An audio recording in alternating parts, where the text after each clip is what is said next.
नमस्कार दोस्तों, स्वागत है आप सभी का आपके अपने चैनल सक्सेस पॉइंट में। और दोस्तों, जैसा कि आप सभी लोग जानते ही हैं, करंट अफेयर्स पर आधारित आर्टिकल्स को लेकर हम लोग यहाँ पर चर्चा करते हैं प्रतिदिन। और आज 26 दिसंबर 2020 एक बार फिर से दैनिक जागरण के राष्ट्रीय संस्करण में एक बहुत ही इम्पोर्टेंट आर्टिकल आज आया है। विदेश नीति में आइलैंड डिप्लोमेसी का महत्व। दोस्तों, ये जो टॉपिक है विदेश नीति में आइलैंड डिप्लोमेसी का महत्व, उससे पहले मैं आपको बता दूं कि ये जो टॉपिक है ये यूपीएससी आईएएस के प्रोस्पेक्टिव में हमारे जीएस के पेपर 2 इंटरनेशनल रिलेशंस पर बेस्ड है। इसके अलावा अगर आपका political science and IR international relations आपका ऑप्शनल सब्जेक्ट है, उसके लिए इम्पॉर्टेंट है। इंडियन इकोनॉमी या वर्ल्ड इकोनॉमी के कॉन्टेक्स्ट में भी हम इसका इस्तेमाल कर सकेंगे, डिफेंस के मामलों में भी हम इसका इस्तेमाल कर सकेंगे, और अपने व्यक्तिगत निजी जानकारी के लिए तो हम इसका इस्तेमाल कर ही सकते हैं। दुनिया भर में क्या क्या हो रहा है, एक अवेयर, एक जागरूक नागरिक होने के नाते भी हमें जानना ज़रूरी है।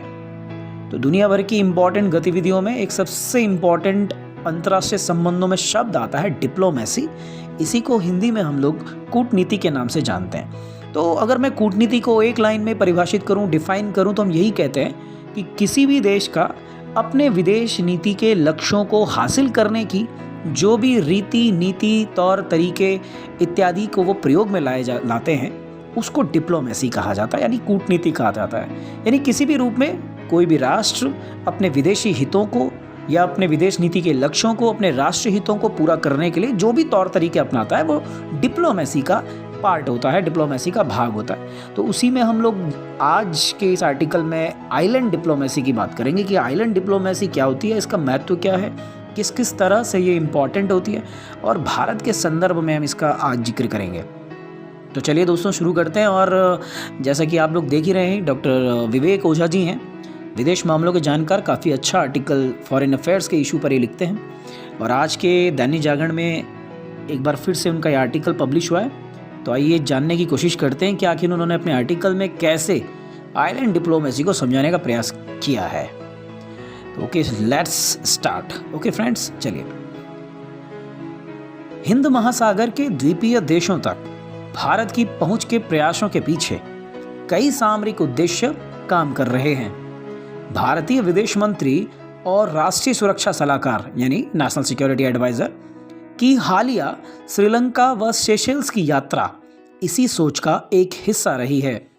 और इस रूप में द्वीपीय कूटनीति यानी आइलैंड डिप्लोमेसी को भारतीय विदेश नीति के स्तंभ के रूप में विकसित करने के प्रयास किए जा रहे हैं। सेशेल्स के एजम्पशन आइलैंड में भारत अपने सैन्य अड्डे की स्थापना के अवसर खोज रहा है।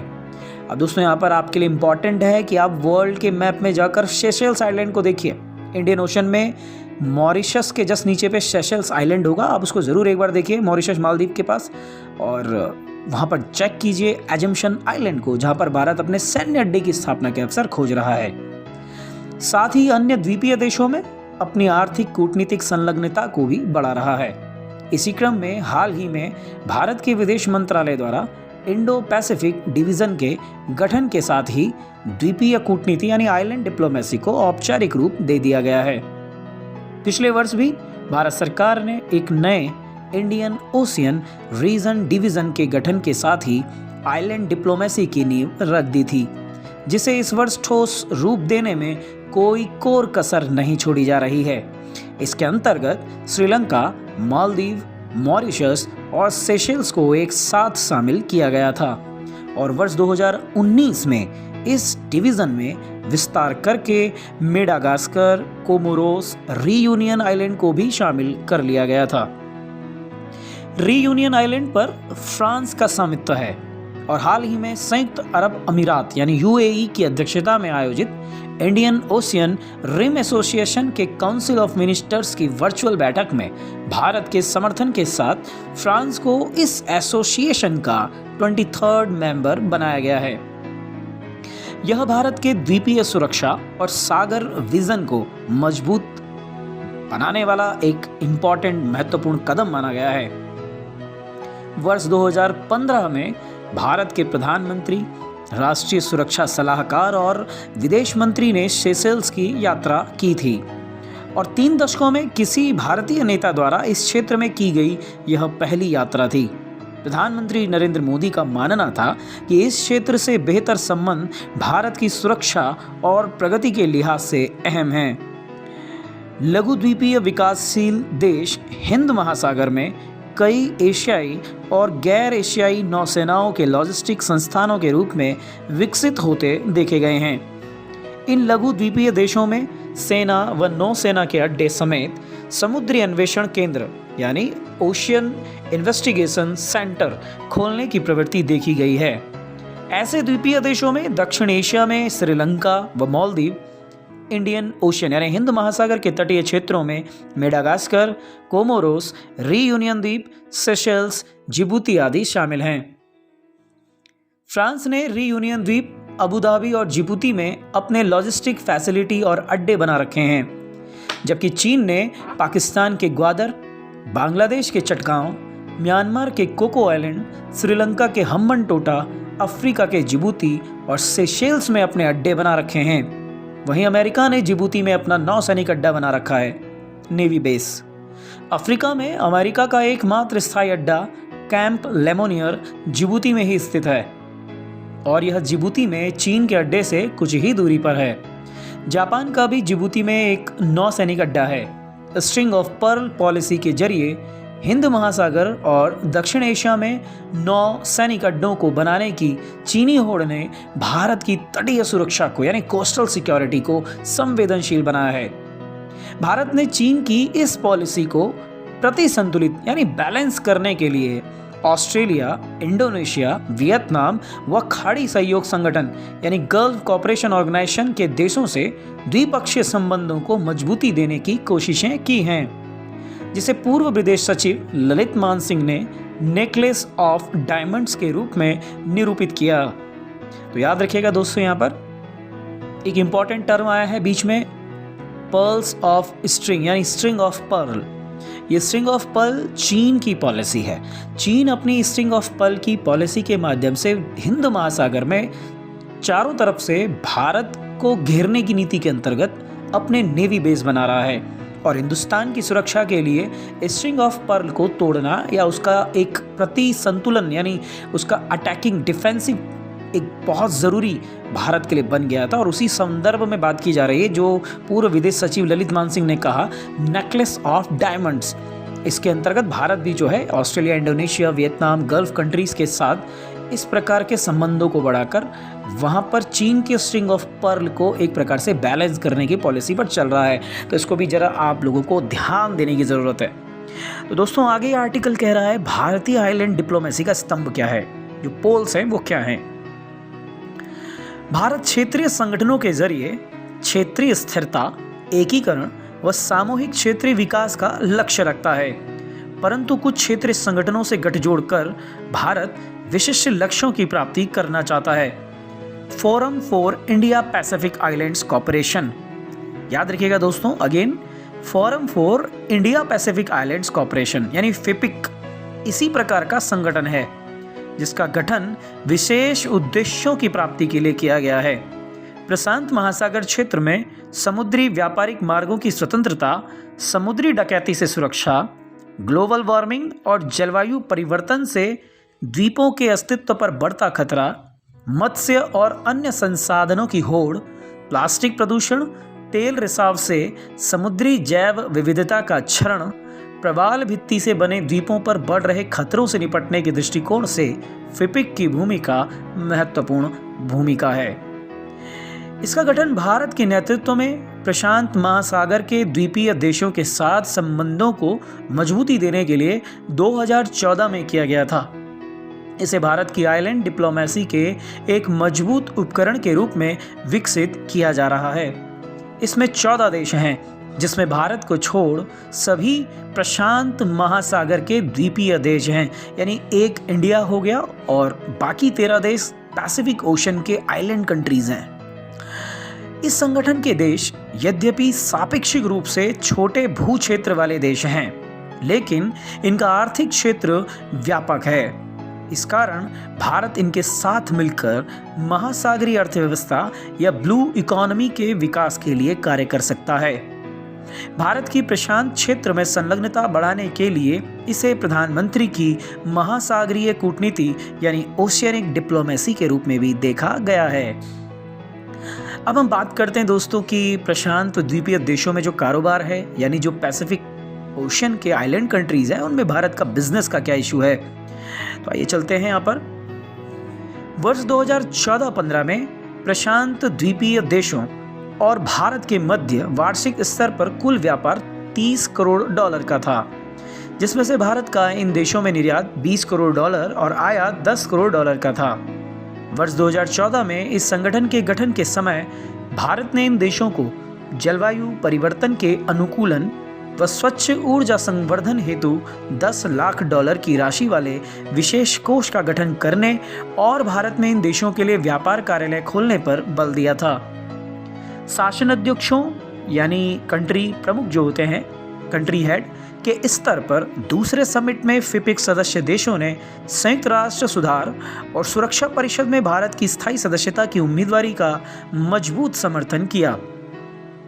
प्रधानमंत्री नरेंद्र मोदी ने इस समिट में फिजी में एक मेडिकल सेंटर गठित करने, वहां एक फार्मास्यूटिकल प्लांट का निर्माण करने और फिजी के पर्यटन क्षेत्र में भारतीय निवेश करने की अपेक्षा को पूरा करने पर बल दिया था। भारत ने समिट में पापुआ न्यू गिनी में अवसंरचनात्मक क्षेत्र को विकसित करने, सड़कों, राजमार्गों, एयरपोर्ट्स आदि बनाने में सहयोग की बात की है। अब भारत की द्विपक्षीय नीति को किस प्रकार गति मिली है, इस बात को पढ़ते हैं। तो आगे ये आर्टिकल कह रहा है, संयुक्त राष्ट्र महासभा के 74वें सत्र के आयोजन के दौरान 24 सितंबर 2019 को India Pacific islands leaders meeting का आयोजन न्यूयॉर्क में किया गया था। भारत के प्रशांत द्वीपीय देशों के साथ संबंधों में एक्ट ईस्ट पॉलिसी के बाद मजबूती आई है। भारत ने पैसिफिक द्वीपों में अपने विकासात्मक एजेंडे को मजबूती प्रदान की है। इस बैठक में फिपिक देशों ने सतत विकास लक्ष्यों की प्राप्ति, नवीकरणीय ऊर्जा के सहयोग को बढ़ावा देने, हाल ही में गठित global coordination on disaster resilient infrastructure में शामिल होने और क्षमता निर्माण हेतु सहयोग करने पर चर्चा की है। इसके अलावा यह भी महत्वपूर्ण है कि इस संगठन के कई देशों ने इंटरनेशनल सोलर अलायंस की सदस्यता ले रखी है और हम जानते ही हैं कि उसका जो कार्यालय है, मुख्यालय है, वो भारत के गुरुग्राम में है। आपदा प्रबंधन, ग्लोबल वार्मिंग और जलवायु परिवर्तन से निपटने के लिए भारत और इन देशों में आपसी सहयोग अत्यंत जरूरी है। इस बैठक में प्रधानमंत्री मोदी ने प्रशांत द्वीपीय देशों में हाई इम्पैक्ट डेवलपमेंट परियोजनाओं के क्रियान्वयन हेतु प्रत्येक प्रशांत द्वीपीय देश को $10 लाख का अनुदान देने की घोषणा की है। स्वास्थ्य क्षेत्र में प्रधानमंत्री मोदी ने यहां इंडिया फॉर ह्यूमैनिटी प्रोग्राम के तहत पैसिफिक क्षेत्रीय हब में Jaipur foot artificial limb fitment camp को आयोजित करने का प्रस्ताव किया। प्रशांत द्वीपीय देशों यानी पैसिफिक आइलैंड नेशंस और भारत के मध्य जनता से जनता का संपर्क बढ़ाने के लिए प्रधानमंत्री मोदी द्वारा इस बैठक में डिस्टिंग्विश्ड विजिटर्स प्रोग्राम की घोषणा की गई, जिसके तहत इन देशों के ख्याति लब्ध व्यक्ति भारत की यात्रा कर सकेंगे। यह भी स्पष्ट किया गया कि प्रशांत द्वीपीय देशों से संसदीय प्रतिनिधि मंडल के भारत भ्रमण का स्वागत किया जाएगा। इसे संसदीय कूटनीति के उदाहरण के रूप में देखा जा सकता है। और जैसे कि आप देख ही रहे हैं फ्रेंड्स, ये एक आइलैंड है। इसी प्रकार छोटे छोटे आइलैंड के रूप में पैसिफिक ओशियंस में और इंडियन ओशियन में बड़ी मात्रा में द्वीपीय देश हैं। अंत में हम बात करेंगे कि कैसे महत्वपूर्ण रोल प्ले कर सकते हैं हमारे लिए। अब जैसे आप देख रहे हैं यहाँ पर एक छोटा सा और आर्टिकल है, एशिया प्रशांत क्षेत्र की महाशक्तियों के आर्थिक हित। हिंद प्रशांत और एशिया प्रशांत क्षेत्र महाशक्तियों के सामरिक आर्थिक हितों के लिए सर्वाधिक महत्वपूर्ण व संवेदनशील क्षेत्र के रूप में सामने आए हैं। सैन्य और नौसैन्य अड्डों, ऊर्जा आवश्यकताओं तथा खाद्य सुरक्षा हेतु मत्स्य संसाधन पर बढ़ती निर्भरता जैसे कई अन्य कारणों से ये क्षेत्र भू सामरिक, भू राजनीतिक और भू आर्थिक महत्व के हो गए हैं। इसी बात को ध्यान में रखकर भारत सरकार के विदेश मंत्रालय ने हाल ही में हिंद प्रशांत क्षेत्र पर यानी इंडो पैसिफिक रीजन पर ध्यान देने के लिए एक अलग ही प्रभाग का गठन किया है।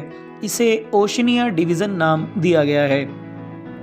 यह अतिरिक्त सचिव की अध्यक्षता में कार्य करेगा और दक्षिण पूर्वी एशियाई देशों, प्रशांत द्वीपीय देशों जैसे Cook Islands, Tuvalu, Papua New Guinea, Nauru, Marshall Island, Solomon Island और टोंगा व वृहद हिंद प्रशांत क्षेत्र के मुद्दों और भारत के उससे जुड़े हितों पर ध्यान केंद्रित करेगा।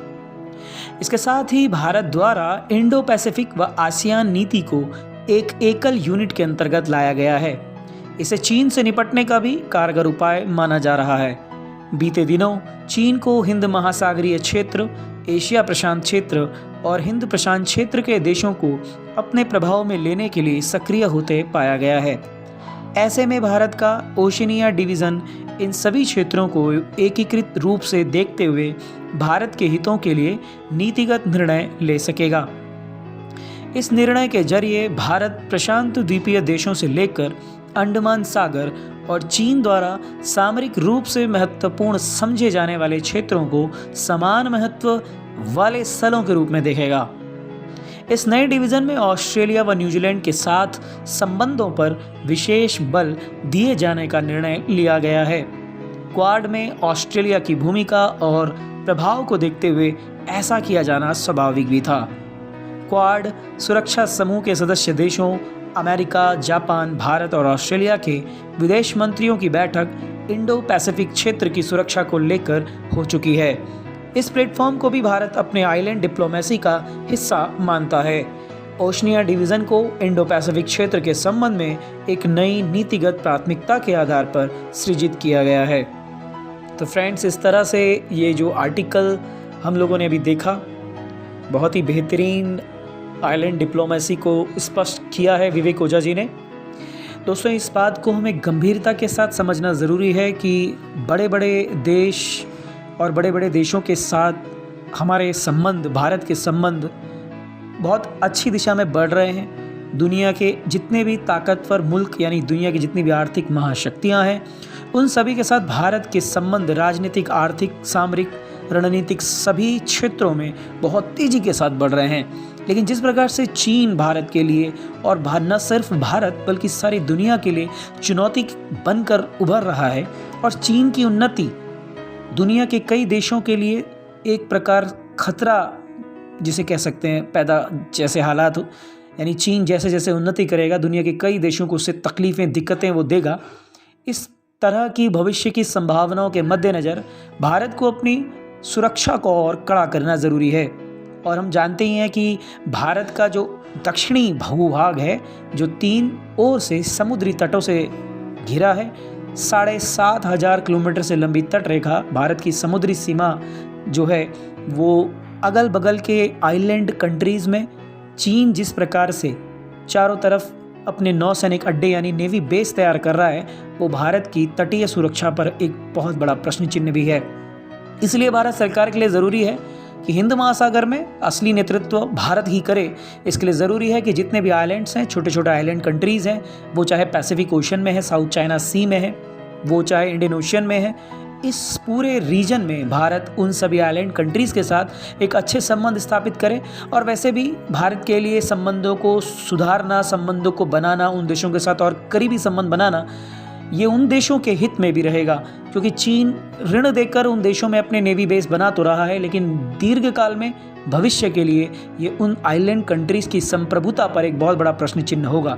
इसलिए चीन की तुलना में भारत के साथ अपने संबंधों को बेहतर करने की ओर ही द्वीपीय देश भी आगे बढ़ चढ़कर हिस्सेदारी कर रहे हैं। और इसीलिए भारत को भी तेज़ी के साथ आइलैंड डिप्लोमेसी को बढ़ाना चाहिए और दुनिया के लगभग सभी आइलैंड्स पर अपनी नेवी बेस या अपनी एक एयरफोर्स बेस या डिफेंस के संबंध में जो भी हो सकता हो उसे किया जाना अपरिहार्य है, ज़रूरी है। और भारत सरकार इसीलिए इस तरफ बहुत तेज़ी के साथ ध्यान दे रही है। ये हमारी रक्षा चुनौतियों के लिए भी और आर्थिक संसाधनों के लिए भी, आर्थिक ज़रूरतों के साथ साथ सामरिक दृष्टिकोण से भी बेहद ज़रूरी होगा। तो दोस्तों, आज का ये आर्टिकल कई महत्वपूर्ण और इम्पॉर्टेंट बातों के साथ हम यहीं पर समाप्त करने जा रहे हैं। उम्मीद करता हूँ कि आज के इस आर्टिकल से आपको बहुत सी इम्पॉर्टेंट जानकारियाँ मिली होंगी। कोशिश कीजिएगा कि इस आर्टिकल को दोबारा सुनें और फिर से समझें, और ये जितने आइलैंड्स के नाम हम लोगों ने अभी इस आर्टिकल में सुने, उन सभी आइलैंड्स को आप एक बार वर्ल्ड के मैप पर जाकर उस पर एक बार अपना लोकेशन ज़रूर देखिएगा कि कौन सा आइलैंड कहाँ पर लोकेटेड है, और उसकी स्थिति के आधार पर भारत के साथ उसके संबंधों को और चीन के संदर्भ में भी उसको समझने का प्रयास करेंगे तो आपके लिए ये इम्पॉर्टेंट आर्टिकल बहुत इम्पॉर्टेंट बन जाएगा। तो आज का आर्टिकल बस इतना ही। मिलते हैं अगली इम्पॉर्टेंट वीडियो के साथ आप सभी के बीच में। परीक्षित उनियाल का सादर प्रणाम, और अगर ये वीडियो पसंद आया हो तो इसे शेयर ज़रूर करिएगा, लाइक ज़रूर कीजिएगा और चैनल को सब्सक्राइब ज़रूर कीजिएगा। सभी दोस्तों को एक बार पुनः ढेर सारा प्रणाम, ढेर सारा नमस्कार, शुभ रात्रि।